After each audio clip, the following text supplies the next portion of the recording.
Hi kids, how will you get the area of a rectangle?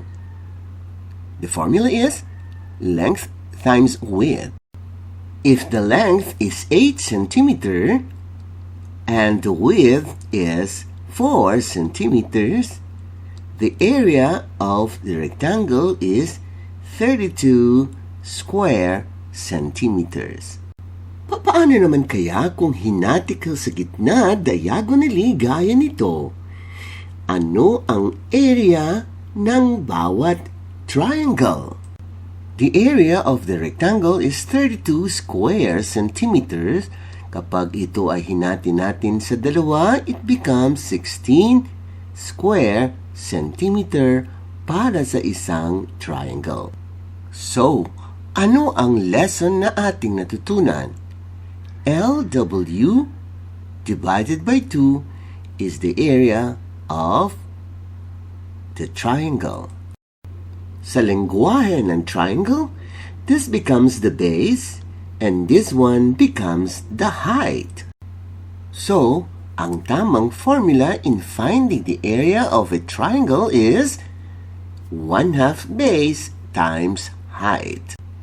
In this right triangle, it's very obvious that the height is line segment AC. Paano naman kung obtuse o kaya acute triangle?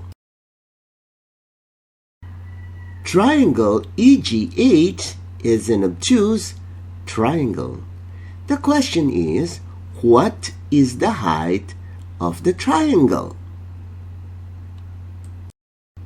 Line EF is the height and the base is GH.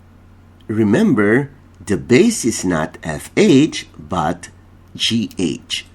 So, let's find the area of the obtuse triangle. 8 times 4 is 32, divided by 2 is 16. Therefore, the area is 16 square centimeters. How about this acute triangle UVW? What is the height? Can you see it? The height is now UX. The height is equal to 6 and the base is equal to 4. What is the area? It is 12 square centimeters. IVFC makes math easy. Walang kulalat sa math. Walang kulalat sa math. A campaign on numeracy brought to you by I Volunteer for Filipino Children.